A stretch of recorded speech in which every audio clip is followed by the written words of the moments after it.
전투기 한 대 값이 웬만한 아파트 수백 채인데 그 돈이 대체 어디로 흘러가는지는 아무도 안 알려주죠. 그런데 간보던 인도네시아가 갑자기 돌변하면서 이건 전투기 자랑이 아니라 그 돈이 누구 일자리가 되느냐의 이야기가 됐어요. 오늘 이 영상 하나면요, 위적되던 인도네시아가 돌변한 진짜 이유부터 전투기 한 대 값이 어디로 흘러 누구 일자리가 되는지, 외상으로 판다는 말이 왜 오해인지, 그런데도 남은 리스크까지 숫자로 다 뜯어드릴게요. 국뽕 자랑이 아니라 그 돈이 우리 수출과 세금에 뭘 남기는지 구조를 보는 거고요. 좋아요랑 구독, 알림 설정, 그리고 하이프 꾹 눌러주세요. 먼저 인도네시아라는 나라부터 짚고 갈게요. 이 나라는 우리 전투기 사업에 2016년에 합류했어요. 개발비를 같이 대고 그 대가로 기술도 나눠받기로 한 공동개발 파트너로 손을 잡은 거죠. 처음엔 이 나라가 개발비의 한 축을 크게 짊어지겠다고 나섰어요. 그런데 시간이 지나면서 이 파트너가 좀 애매해졌어요. 같이 내기로 한 분담금을 제때 안 내고 자꾸 미뤘거든요. 나라 살림이 빠듯하다는 이유로 한 해, 두 해가 아니라 몇 년씩 밀리다 보니 업계에서는 이 나라가 진짜 살 마음이 있긴 한 건가 하는 의심을 오래 받았어요. 쉽게 말하면 이거예요. 가게에 들어와서 물건은 이것저것 만져보는데 정작 지갑은 안 여는 손님. 딱 그런 위치였던 거죠. 계약을 할 듯 말 듯 간만 보면서 몇 년을 흘려보낸 나라였어요. 그런데 최근 들어 분위기가 확 바뀌었어요. 이 애매하던 나라가 갑자기 태도를 싹 바꾸더니 우리 전투기를 직접 사겠다는 쪽으로 방향을 틀었거든요. 원래는 자기 나라 공장에서 함께 만드는 방식을 이야기했는데 그걸 접고 완성된 전투기를 그냥 받아오는 직도입 방식으로 돌아섰어요. 이 차이가 생각보다 커요. 공장을 세우고 함께 만드는 방식은 짓고 배우고 맞추느라 시간이 한참 걸리는데 완성품을 사오는 방식은 그 과정을 통째로 건너뛰거든요. 만드는 절차에 얽매이지 않고 물건부터 손에 쥐겠다는 거니까 그만큼 마음이 급해졌다는 신호이기도 해요. 몇 년을 뜸들이던 손님이 어느 날 갑자기 계약서를 펼치고 도장을 찾는 그림이라고 보시면 돼요. 규모도 결코 작지 않아요. 우선 처음 들여오는 물량이 16대예요. 전투기 16대라고 하면 감이 잘 안 오실 텐데 이 정도면 한 개 비행대대를 통째로 채우는 규모예요. 한 나라 하늘의 한 구역을 책임지는 부대 하나가 우리 전투기로 꾸려지는 셈이죠. 취미로 몇 대 사보는 수준이 아니라 실제 국방의 한 축을 우리 손에 맡기겠다는 무게가 실린 숫자예요. 그런데 여기서 끝이 아니에요. 인도네시아는 이 물량을 앞으로 최대 48대까지 늘리는 걸 목표로 보고 있다고 해요. 16대짜리 대대가 3개로 불어날 수 있다는 이야기니까 스케일이 완전히 달라지는 거죠. 다만 여기서 꼭 붙여야 할 단서가 있어요. 이 숫자들은 아직 확정된 계약이 아니에요. 처음 들여온다는 16대도 아직 최종 서명을 하기 전 단계이고 48대라는 숫자는 인도네시아가 앞으로 여기까지 가고 싶다고 스스로 밝힌 목표치에 가까워요. 그러니까 이미 도장 찍고 확정된 물량이 아니라 지금 한창 추진되고 있는 방향이라고 정확히 봐주셔야 해요. 이 대목을 뭉뚱그려서 다 팔았다고 말하는 순간 사실과 멀어지거든요. 자, 그러면 여기서 자연스럽게 의문이 하나 떠올라요. 이게 이 영상 전체를 끌고 갈 첫 번째 단서예요.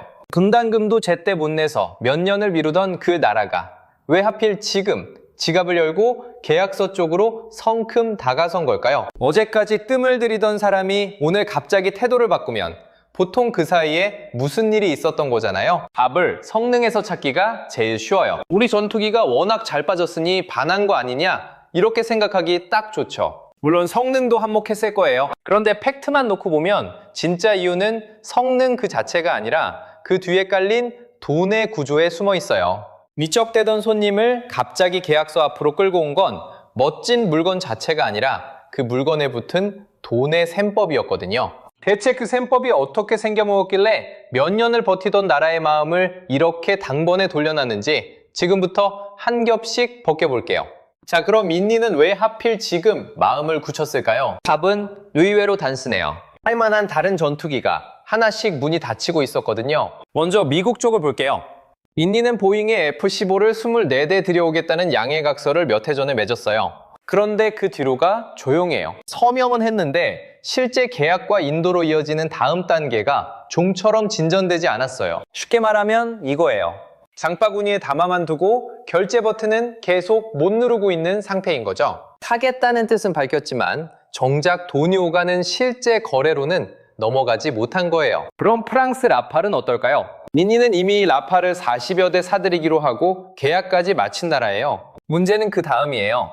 추가로 더 들여오려면 앞서 빌린 돈을 얼마나 잘 갚고 있는지 그 상환 실적부터 통과해야 해요. 파는 쪽에서 다음 물량을 내주기 전에 이 손님 지갑 사정이 괜찮은지 다시 들여다보는 거예요. 그러니 라파를 더 사는 길도 지금 당장 활짝 열려 있는 건 아니었어요. 이미 산 만큼의 빚을 착실히 갚는 모습을 보여야 그 다음 이야기가 시작되는 구조인 거죠. 그럼 더 좋은 걸 사면 되지 않냐고 하실 수 있어요. 미국의 최신 스텔스기 같은 걸요. 그런데 그런 최고 사양의 기체는 값도 값이지만 원한다고 아무 나라나 곧바로 살 수 있는 물건이 아니에요. 판매 승인부터 정보 보안 조건까지 문턱이 여러 겹이라 들여오는 절차 자체가 오래 걸리고 까다로워요. 그러니 인니 입장에선 가장 비싼 문도, 가장 좋은 문도 지금 당장 열리는 문이 아니었던 거죠. 한쪽은 결제 단계에서 멈춰 있고 다른 한쪽은 추가 주문의 조건이 붙어 있고 또 한쪽은 사고 싶어도 문턱이 높고 이렇게 여러 문이 반쯤 닫히니까 그 사이로 비어있던 자리가 생긴 거예요. 그리고 그 빈자리에 정확히 들어맞은 게 바로 KF21이었어요. 너무 비싸지도 너무 사기 어렵지도 않은 딱 중간의 현실적인 선택지였던 거죠. 여기서 가격을 숫자로 뜯어보면요. 요즘 한국이 들여오는 F-35는 한 대에 2,500억 원을 넘겨요. 반면 KF-21 계열은 그 절반 안팎 수준으로 이야기돼요. 쉽게 말하면 이거예요. 같은 임무를 비슷하게 해내는데 가격표만 절반쯤 되는 거죠. 전투기 한 대 값이 웬만한 아파트 수십 채라고 보면 그 절반이라는 건 나라 살림에서 아파트 단지 하나가 통째로 왔다 갔다 하는 셈이에요. 사겠다는 나라 입장에선 같은 예산으로 2배 가까이 더 채울 수 있다는 계산이 서는 거예요. 물론 여기서 정직하게 짚을 게 하나 있어요. 전투기 가격은 시가예요. 레이더나 엔진, 예비 부품을 어디까지 묶느냐에 따라 그리고 그날의 환율에 따라 같은 기종도 값이 꽤 출렁여요. 시장에서 채소값이 계절 따라 오르내리듯 전투기도 언제 어떤 구성으로 사느냐에 따라 견적이 달라진다는 뜻이에요. 그러니 절반이라는 말은 딱 떨어지는 견적이 아니라 큰 그림에서의 체감으로 받아들이시는 게 맞아요. 숫자 하나로 못 받기보다 대략 이런 자리에 놓인 기체구나 정도로 보시면 돼요. 다만 어떤 구성으로 계산해도 가장 비싼 기체들보다는 눈에 띄게 아래에 놓인다는 큰 흐름은 바뀌지 않아요. 이렇게 놓고 보면 답이 보여요. 라팔보다는 싸고 F-35보다는 들여오기가 수월한 딱 그 가성비의 빈틈을 KF-21이 파고든 거예요. 그럼 애초에 왜 그렇게 뜸을 들이던 나라가 하필 지금 돌아섰을까요? 여기서 핵심을 짚어드리면요. 마음이 급해서가 아니라 다른 문이 하나씩 닫히면서 이 문이 상대적으로 가장 크게 열려 보이기 시작한 거예요. 선택지가 줄어들수록 남아있는 선택지의 몸값은 자연스럽게 올라가는 법이니까요. 팩트만 놓고 보면 성능에 반해서 마음을 바꿨다기보다 갈 곳이 하나씩 없어지는 사이에 가장 현실적인 답으로 남은 게 KF-21이었던 거예요. 그런데 여기서 많은 분들이 곧바로 떠올리는 걱정이 하나 있어요. 싸고 수월한 건 알겠는데 결국 외상으로 넘겨주는 거라면 우리만 손해보는 장사 아니냐는 거죠. 그 이야기는 바로 이어서 숫자로 풀어드릴게요. 자, 여기까지 들으면 이런 생각이 스멀스멀 올라오실 거예요. 갈 곳이 없어서 우리한테 왔다는 건 알겠는데 그래도 결국 외상으로 사가는 거 아니냐? 돈도 제때 안 내던 나라한테 비싼 전투기를 넘기면 우리만 손해보는 거 아니냐? 실제로 이 이야기에서 가장 많이 나오는 걱정이 바로 이거예요. 그런데 숫자로 뜯어보면요. 이 걱정은 생각보다 근거가 많이 약해요. 먼저 분담금부터 차근차근 정리할게요. 인도네시아가 이 사업에 처음 들어올 때 같이 대기로 약속한 돈이 1.6조 원이었어요. 쉽게 말하면 전체 개발비의 5분의 1쯤을 나누어지겠다고 한 거죠. 그런데 인니 살림이 빠듯해지면서 이 돈이 제때 안 들어왔고 그래서 간보는 나라라는 꼬리표가 붙은 거예요. 딱 여기까지만 보면 우리가 손해라는 그림이 맞아 보여요. 근데 여기서 반전이에요. 두 나라가 이 분담금을 공식적으로 다시 앉아서 협상했어요. 원래 1.6조였던 걸 6천억 원 수준으로 확 낮춘 거예요.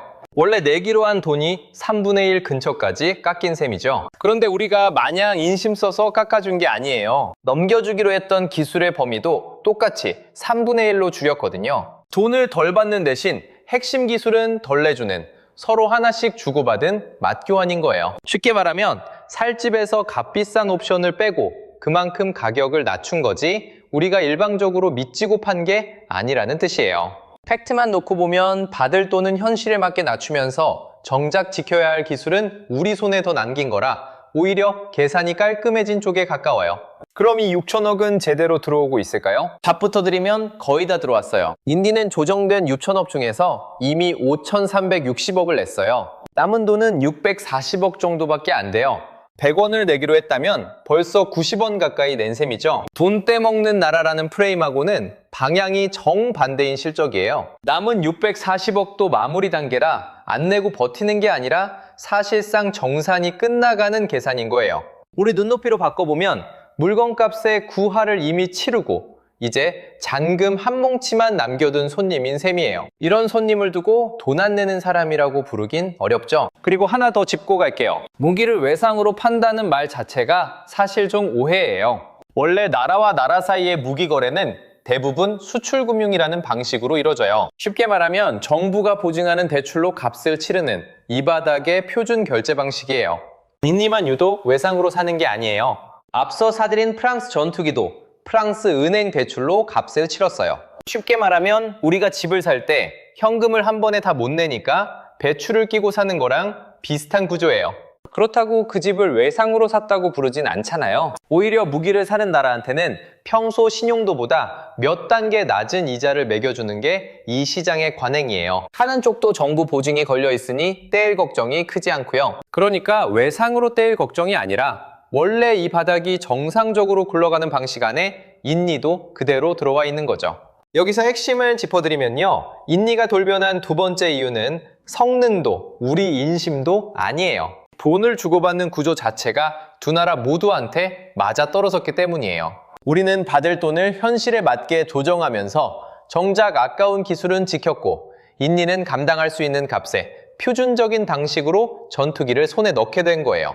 그래서 이 거래는 누가 속고 속인 이야기가 아니라 서로 셈이 맞아 성사된 이야기에 가까워요. 이건 전투기 자랑이 아니라 그 돈이 어디로 흘러 누구 일자리가 되느냐의 이야기예요. 자, 여기서 균형을 한번 잡아야 해요. 양쪽을 다 봐야 해요.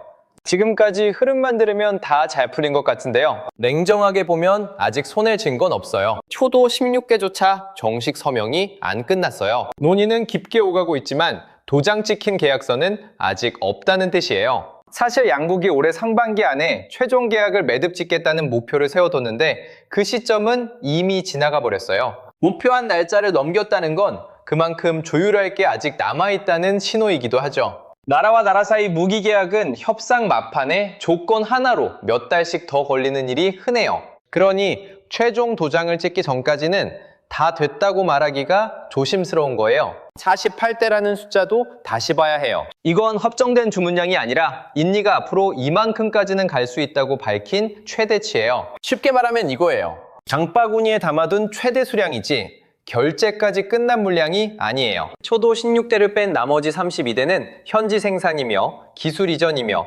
추가 비용 분담이 다 걸려있는 앞으로 몇 년에 걸친 이야기예요. 지금 48대를 다 받은 것처럼 셈하면 김치국부터 마시는 셈이 돼요. 돈 문제도 냉정하게 짚어야 해요. 인니 국방비는 GDP 대비 0.77%예요.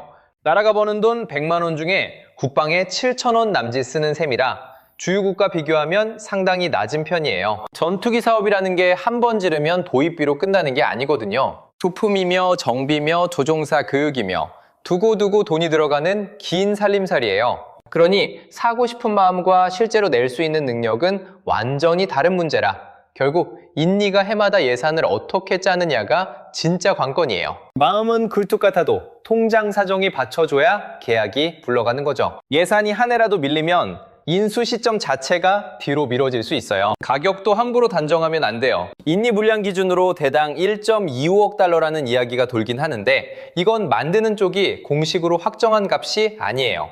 시장에서 추정한 숫자가 다시 기사로 되돌아온 성격이 강해요. 전투기 값은 어떤 장비를 얻느냐, 언제 사느냐에 따라 폭이 크게 갈리기 때문에 지금 특정 숫자를 못 박아두는 건 위험해요. 실제 계약서에 적히는 값은 얼마든지 달라질 수 있어요. 마지막으로 한국 쪽 사정도 봐야 공평해요. 우리 방산 수출은 최근 몇 년 폴란드, 한 나라 비중이 약 46%예요. 수출 두 건 중 한 건이 한 나라에 몰려 있다는 뜻이라 그 나라 사정이 흔들리면 전체가 같이 출렁일 수 있는 구조예요. 장사를 큰 손 한 명한테만 의존하는 가게가 그 손님 눈치에 휘둘리는 것과 비슷해요. 그래서 인리 같은 새 거래처가 열리는 게 우리 입장에선 반가운 일이긴 한데 아직은 성사되지 않은 기대일 뿐이라는 걸 잊으면 안 돼요. 게다가 수출 대금은 대부분 달러로 오가니까 환율이 어느 쪽으로 움직이느냐에 따라 실제로 손에 남는 이익이 달라져요. 계약 규모가 아무리 커도 환율이 한번 크게 출렁이면 수익성이 순식간에 얇아질 수 있다는 거죠. 정리하면 이래요.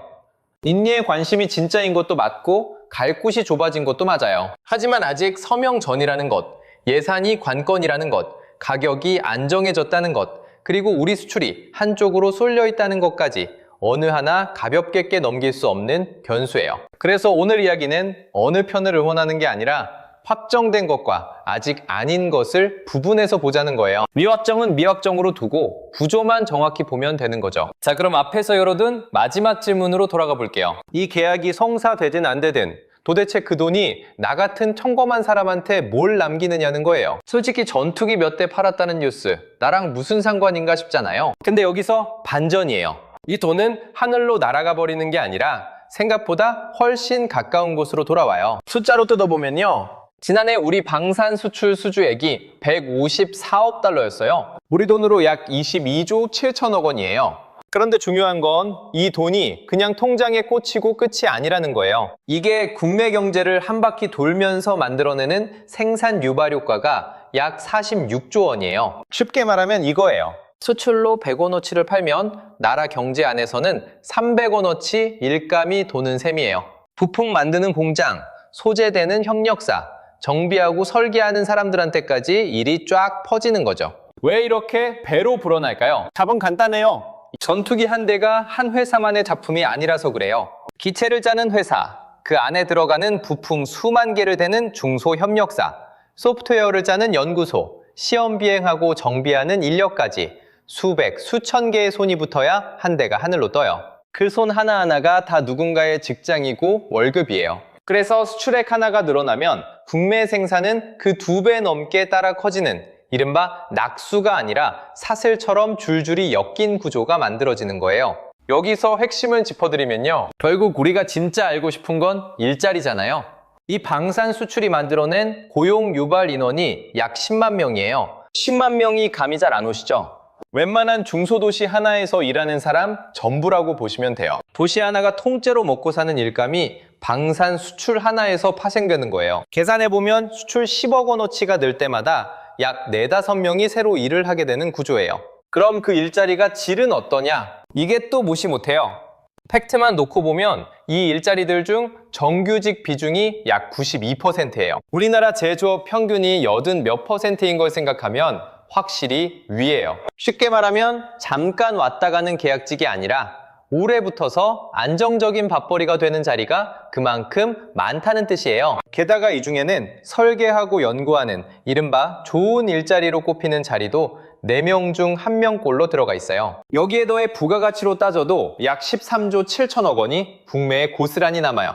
남의 나라에 수출한 돈인데 정작 그 열매의 상당 부분은 우리 앞마당에 서 있는 셈이죠. 그래서 이번 KF21 같은 수출 한 건이 왜 중요하냐면요, 이걸 만드는 카이만 봐도 이미 손에 쥐고 있는 일감, 그러니까 수주잔고가 약 27조 원이에요. 올해 매출 목표만 해도 약 5.73조 원이고요. 여기서 하나만 짚고 갈게요. 가끔 신규 수주 목표인 10.44조 원이랑 헷갈리는 경우가 있는데 그건 앞으로 새로 따내겠다는 목표치고 실제로 올해 벌어들이겠다는 매출 목표는 5.73조 원이에요. 이 둘은 구분해서 봐야 숫자가 정확해져요. 자, 그러니까 전투기 한 대가 팔린다는 건요, 단순히 무기 하나 넘긴다는 얘기가 아니에요. 그 값의 상당 부분이 우리나라 안으로 다시 흘러들어와서 어느 공장의 야근이 되고 어느 연구실의 월급이 되고 어느 협력사 직원의 이번 달 카드값이 되는 거예요. 저 멀리 남의 나라 하늘 이야기 같지만 사실은 내 이웃, 내 친구, 어쩌면 내 가족의 밥벌이로 바뀌는 거죠. 그래서 저는 이 이야기를 그냥 국뽕으로만 보지 않았으면 해요. 우리 기술 대단하다 이런 자부심의 문제가 아니라요, 이 큰 돈이 밖으로 새지 않고 어디로 흘러서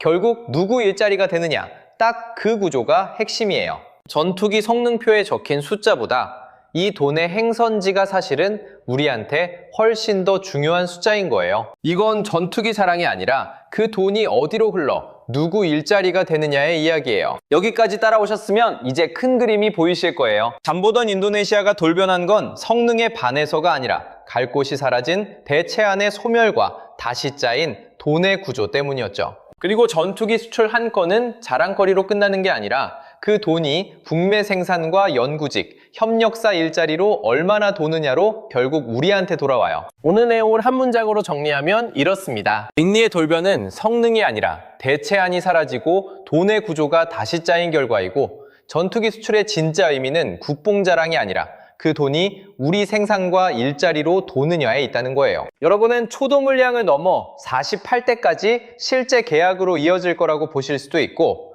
예산에 막혀 목표선 앞에서 멈출 거라고 보실 수도 있어요.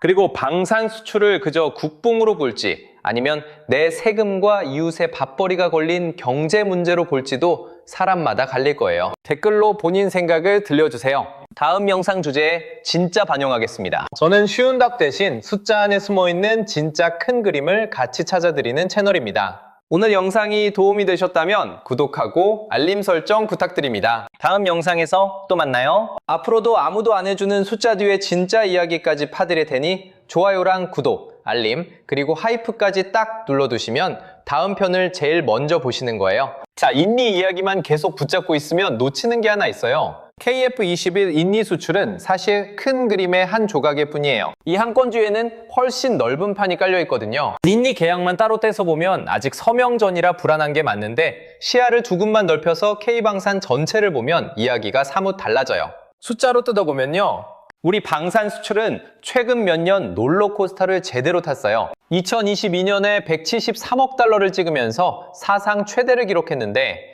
이듬해 2023년엔 135억으로 주저앉았고 2024년엔 95억까지 2년 연속 뒷걸음질을 쳤어요. 정점에서 거의 반토막 가까이 빠진 거라 그때만 해도 K방산 거품이 꺼지는 거 아니냐는 말이 슬슬 나왔죠. 근데 여기서 반전이에요. 2025년에 154억 4천만 달러로 다시 확 튀어 올랐어요. 바닥까지 내려갔다가 한 해 만에 최고 수준을 거의 회복한 거예요. 놀이공원 롤러코스터가 뚝 떨어졌다가 다시 꼭대기로 솟구치는 그 느낌이랑 똑같아요. 그럼 이 반등을 대체 뭐가 떠받쳤을까요? 답은 폴란드예요. 지금 K방산의 진짜 척추는 폴란드 계약이에요. 누적 규모가 34조 원을 넘어요. K2전차 전차 180대, K9 자주포 672문에, FA50 48대, 천무 288문까지 죽 더하면 220억 달러어치예요. 웬만한 나라 한 해 국방 살림을 통째로 우리한테 발주한 셈이에요. 특히 이 안에서 K2 전차 2차 실행 계약은 단일 방산 수출로는 사상 최대인 약 8.8조 원이었고, 천무 3차 계약도 약 5조 6천억 원이나 됐어요. 계약서 딱 한 장에 웬만한 대기업 1년 매출이 통째로 담긴 거예요. 여기서 하나 짚고 갈 게 있어요. 이걸 다 한 회사가 파는 게 아니에요. 우리가 흔히 K방산이라고 뭉뚱그려 부르는데 뜯어보면 뛰는 선수가 여럿이에요. K9 자주포랑 천무는 한화에어로스페이스가 맡고, K2 전차는 현대로템이 맡고, 그리고 FA50이랑 지금 우리가 이야기하는 KF21은 카이가 맡고 있어요. 종목이 서로 다른 선수들이 각자 자기 트랙을 뛰는데, 성적표는 K방산이라는 한 팀 이름으로 묶여서 나오는 구조예요. 그러니 어느 한 종목이 잠깐 부진해도 다른 종목이 메워주면서 팀 전체 기록은 유지되는 거죠. 이게 왜 중요하냐면요, 전차가 잘 안 팔리는 해에 전투기가 치고 나가고, 전투기가 주춤할 때 자주포가 받쳐주는 시기라 한 품목에만 매달릴 때보다 훨씬 덜 흔들려요. 여러 다리로 선 책상이 다리 하나 삐끗해도 안 넘어지는 것과 같은 이치예요. 그럼 카이가 맡은 KF21은 인리 하나로 끝이냐? 그것도 아니에요. 수출 상담 테이블에 올라와 있는 나라가 인리만이 아니거든요. 아랍에미리트, 필리핀, 말레이시아까지 지금 상담을 벌인 물량을 쭉 더하면 누적 200대가 넘어요. 다만 여기서 정직하게 선을 그어야 해요. 이 200대는 다 계약된 게 아니라 상담이 전부 잘 풀렸을 때를 가정한 잠재 물량이에요. 장바구니는 이만큼 큰데 아직 결제가 끝난 건 아니라는 뜻이죠. 그래도 문을 두드리는 나라가 이렇게 줄을 서 있다는 것 자체가 인리 한 건이 설령 무산돼도 판이 통째로 꺼지지는 않는다는 신호이긴 해요. 그리고 이 모든 걸 정부가 그냥 팔짱 끼고 지켜보는 게 아니에요. 목표를 아예 대놓고 걸어놨어요. 2030년까지 방산 수출 세계 4위에 올라서겠다는 거예요. 지금 세계 시장에서 우리 몫이 2.2% 남짓인데 이걸 6% 수준까지 끌어올리겠다는 그림이죠. 쉽게 말하면 이거예요. 지금은 100자리 가운데 2자리 남짓밖에 못 차지하는 몫을 6자리 가까이로 3배 가까이 늘리겠다는 야심인 거예요.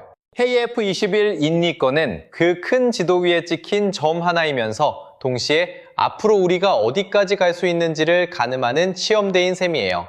전투기라는 게 한번 남의 나라 하늘에 자리를 잡으면 부품이며 정비며 후속 개량이며 수십 년을 두고 관계가 이어지거든요. 그래서 첫 수출국 하나가 잘 풀리면 그 나라가 다음 나라를 부르는 마중물이 되기도 해요. 정부가 KF21 한 건에 그렇게 공을 들이는 데는 다 이런 계산이 깔려 있는 거예요. 자, 그러니까 인니 계약 하나에 일희일비할 게 아니라 그 뒤에 깔린 이 판 전체를 봐야 그림이 제대로 보여요. 롤러코스터를 타던 수출이 다시 정점으로 올라왔고 폴란드라는 큰 축이 버텨주고 여러 회사가 각자 트랙을 뛰고 문을 두드리는 나라는 줄을 섰고 정부는 세계 4위라는 목표까지 박아뒀어요. 판이 이만큼 커졌다면 이제 정말 궁금해지는 건 딱 하나예요. 이 큰 돈이 대체 어디로 흘러가느냐는 거죠.